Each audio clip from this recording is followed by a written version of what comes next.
In the first week of February 1897, a mine foreman named Thomas Greer was supervising a drainage shaft being sunk below the existing working levels of a silver operation on Carbonate Hill in Leadville, Colorado, when his crew broke through into a void at approximately 680 feet below the surface.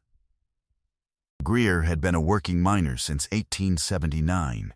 He had broken into pockets and vugs and natural cave passages dozens of times in the standard course of silver extraction. What his crew broke into on that February morning was different in a way that he did not know how to categorize and spent the next several weeks attempting to describe.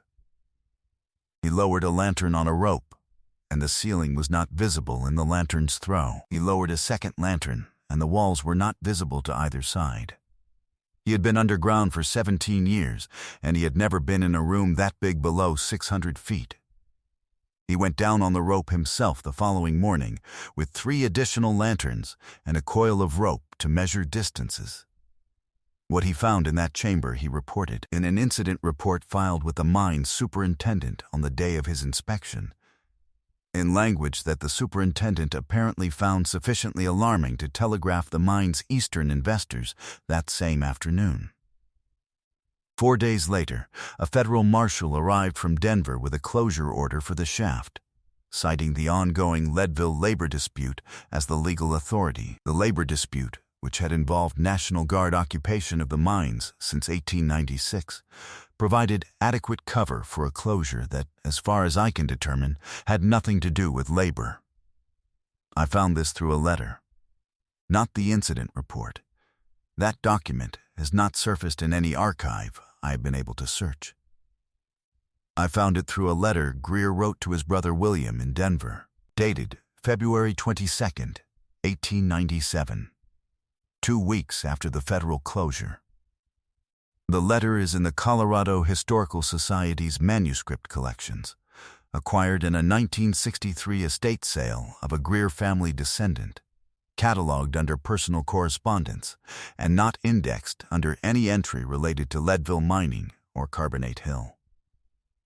I found it because I was looking for correspondence from Leadville mine foreman in the 1896-1897 period for a project on labor dispute documentation, and the collection's donor had noted it as containing letters from a Colorado miner.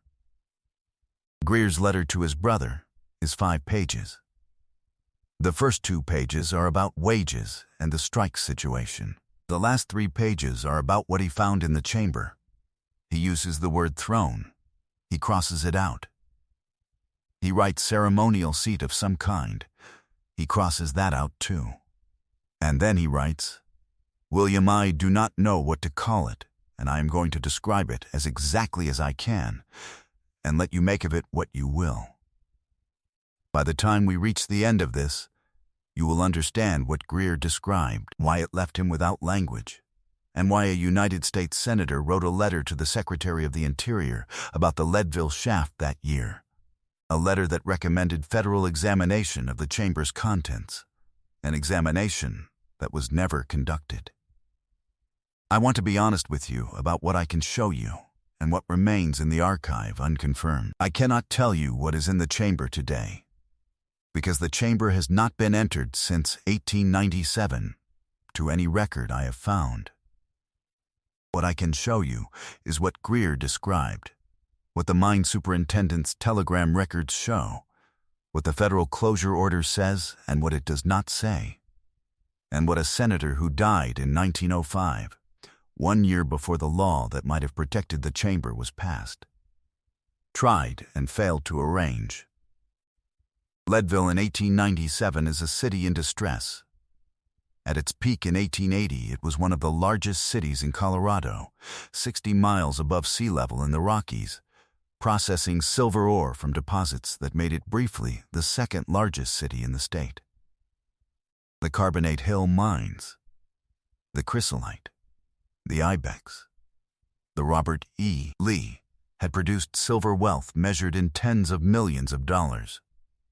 The panic of 1893 and the repeal of the Sherman Silver Purchase Act that year collapsed the silver market, and the Leadville mines, which had produced an estimated 165 million ounces of silver in the preceding 15 years, were struggling to remain viable at new price levels that made many of them barely profitable. By 1896, the miners were striking over wage cuts. The mine owners were importing replacement labor from outside the state. And Governor Albert McIntyre had called out the National Guard to occupy the mines and maintain order. Federal officers were a regular presence in Leadville throughout 1896 and 1897, enforcing injunctions, managing access disputes, and generally serving as the instrument of mine owner authority against organized labor. In that context, a federal marshal arriving with a closure order for a specific shaft on Carbonate Hill would have attracted no particular attention from anyone not already aware of why the order had really been issued. The closure of Shaft No. 7 was noted in the weekly mining column of the Leadville Herald-Democrat as a routine precautionary measure. No one investigated. The labor dispute provided everything a closure needed by way of public explanation, and nobody who knew what the closure was actually covering had any interest in supplying a different account. Consider what Greer's letter describes. He was in a chamber that his rope measurements put it approximately 90 feet wide and at least 120 feet long.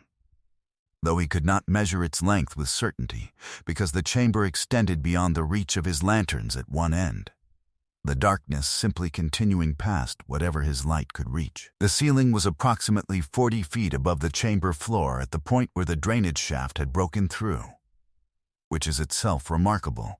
Most cave pockets in the Leadville limestone are measurable in dozens of inches rather than dozens of feet. And the floor was not what he expected. Natural cave floors in the Leadville Formation are irregular, broken calcite formations.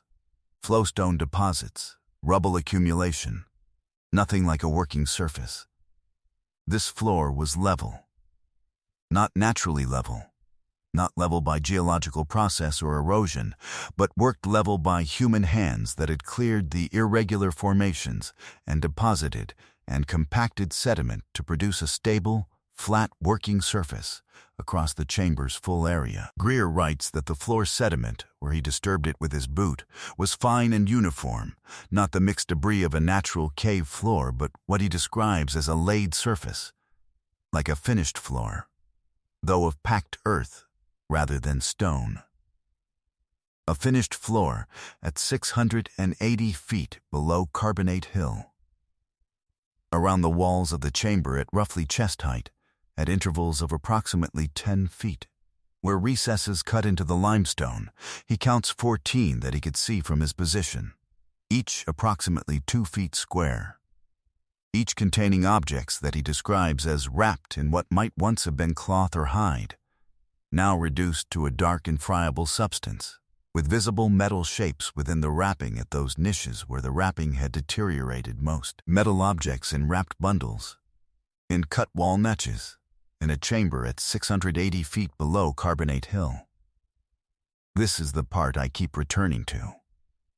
Because at the far end of the chamber, on a raised natural limestone formation that had been worked, carved, smoothed, shaped, there was a seat, a place where a person could sit, at an elevated position relative to the rest of the chamber floor, with worked stone, forming something like armrests on either side, and a carved back of limestone rising behind it. The geometric carving on the stone around the seat is what takes up the most space in Greer's description. He writes that the designs are unlike anything he has seen in 17 years of mining through territory that is produced in the normal course of his work. Occasional evidence of prior habitation. He writes that the carvings are not of the character of any Indian decoration known to me, being neither of the Southwest nor the Plains tradition, and being cut with a regularity and precision suggesting tools I am unable to account for.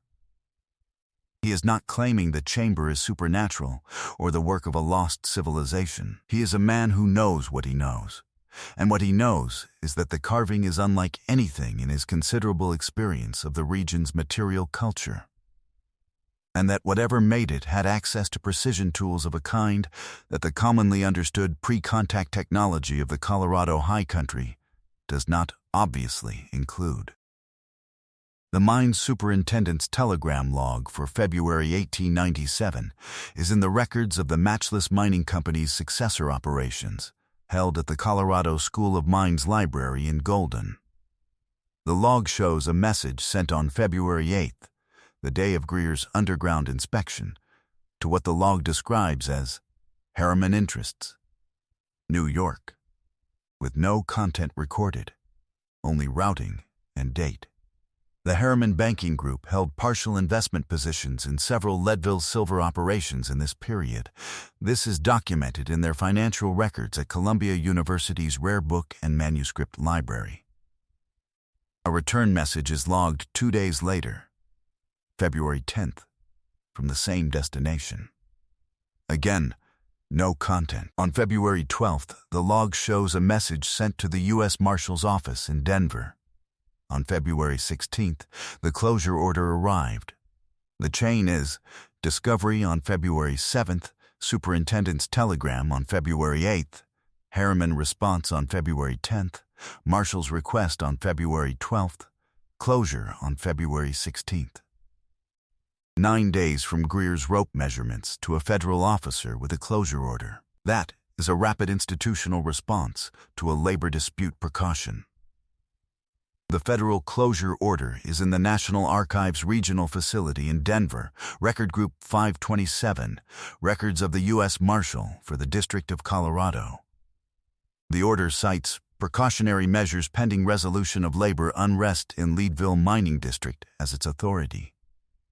It does not reference the discovery. It does not reference any geological anomaly, any archaeological finding, or any reason other than labor unrest for selecting shaft No. 7 specifically, from among the many shafts on Carbonate Hill, for individual closure. The order does not expire. There is no sunset provision, no review date, no mechanism by which the closure would automatically lift when the labor dispute was resolved. The labor dispute was resolved in 1898. The closure remained in effect. And there is the Wolcott letter. Senator Edward Wolcott of Colorado served in the Senate from 1889 to 1901. He was deeply embedded in Leadville silver politics. He had represented mine owners in labor negotiations. He knew the Harriman interests personally, and he was in close contact with the Interior Department on Colorado mining matters throughout his tenure. In the National Archives, in the General Correspondence Files of the Department of the Interior for 1897, there is a letter from Wolcott to Secretary of the Interior Cornelius Bliss, dated March 1897, concerning what Wolcott calls the matter of the underground discovery in the Leadville district. The letter is 2 pages. Wolcott writes that the discovery has been brought to his attention by parties he does not name, and that he believes the appropriate disposition of the chamber and its contents to be a matter requiring federal oversight rather than private determination. He recommends that the chamber be sealed pending examination by appropriate scientific authorities, and that the shaft access be restricted until the nature of the discovery can be properly characterized by persons qualified to do so. He does not describe the discovery's contents. He does not use the word throne. He uses the phrase objects of considerable antiquity and potential national significance. And then he asks Bliss to arrange for the Bureau of Ethnology or some other appropriate federal scientific body to conduct the examination. Bliss's reply is not in the file. There is no evidence that any examination was arranged. Wolcott died in office in January 1905. The Antiquities Act, which would have given the federal government clear legal authority over exactly this kind of archaeological discovery on public land, was passed in June 1906. 1 year and 5 months too late. That gap between the senator's death and the passage of the law he was trying to work around the absence of is the administrative fact that explains why the chamber has not been examined in the 128 years since Greer went down on the rope. There was no law. The shaft was closed under a labor dispute authority that expired in 1898. The private mining claim on Shaft No. 7's surface position lapsed in 1903 when the Matchless Mining Company reorganized its Carbonate Hill holdings, and the shaft was not included in the new operating permits. The public land above the shaft reverted to general federal jurisdiction. Under the Antiquities Act, which passed 13 months after the claim lapsed, the federal government had full authority to investigate the chamber. That investigation has not occurred, or has not been publicly recorded if it did, in the 119 years since the Act's passage. The USC's Geological Survey of Carbonate Hill, conducted in 1899, 2 years after the closure, noted in its supplementary appendix, the portion not included in the published report, an anomalous void of exceptional dimensions at depth in the vicinity of former Shaft No. 7. The precise character of which could not be assessed, as access to the shaft was restricted. The shaft remained restricted when the survey was conducted. The survey noted the void. The void is in a supplementary appendix. The supplementary appendix was not published. This was not the only deep mine discovery in the Colorado and Nevada mining rushes that resolved this way. In the Comstock lode surveys of the 1870s, miners reported chambers at depth containing evidence of prior habitation. Brief accounts in Foreman's logs, usually a single sentence, occasionally followed by a notation that the relevant section had been sealed or bypassed on management instruction. In the gold mines of the San Juan Mountains, survey notes from the 1880s contain 2 references to worked stone features encountered at depth during crosscut tunneling, features described as architectural in character and impossible to date from the field observation. Both references are followed by the notation that the crosscut was redirected. The mine operator who redirected a crosscut away from an architectural feature was not conducting a cover-up. He was avoiding a problem he had no framework for addressing, with no law that would have guided him, and no institution that could have taken the matter off his hands. The chamber, in Shaft No. 7 at Carbonate Hill, was closed by a federal marshal under an authority that expired the following year. The closure stayed in effect because nobody had a specific reason to lift it, and nobody with authority to investigate had a specific mandate to do so. What Greer called a throne, then crossed out, then could not name, is 680 feet below Carbonate Hill in Leadville, Colorado, in a chamber with a worked-level floor and 14 wall niches and geometric carvings of a character he had never seen in 17 years of working through the high country. The elevation of the surface above the chamber, at Carbonate Hill, is approximately 10,430 feet above sea level. At 680 feet below that surface, the chamber sits at roughly 9,750 feet, high enough that whoever occupied it and maintained it, and carved the limestone with a precision Greer could not account for, did so in conditions of extreme cold, extremely thin air, and seasonal inaccessibility that make the scale of the work difficult to absorb. Leadville is buried in snow from October through April. The high passes around it close in November and do not reliably reopen until May or June. Whoever used that chamber used it in a climate that would have required substantial logistical preparation, sustained organizational capacity, and a reason significant enough to justify the effort of maintaining a site at that elevation and that depth. The chamber was not a shelter. A shelter does not have a leveled floor, carved armrests, and 14 precision cut-wall niches with wrapped objects in them. Whatever it was chosen to be where it was for reasons that its builders considered important enough to work for. And whatever those reasons were, they are still in the room, waiting under the altitude, 680 feet below a shaft that has been closed since February 1897. The Antiquities Act passed in 1906. Woolcott died in 1905. The shaft closure was legally baseless by 1898. The chamber has been there since well before 1897, and the examination that a United States Senator considered worth writing to the Secretary of the Interior about.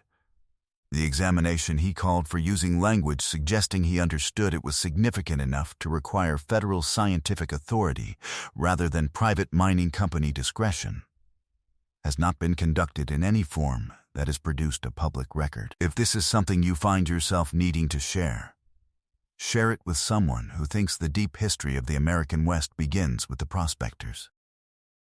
Because the prospectors went down the shaft and found that someone had been there before them, had leveled the floor, had carved the stone, had arranged objects in the niches, and had placed in the far end of the room something that a 17-year veteran of the Colorado mines could not name.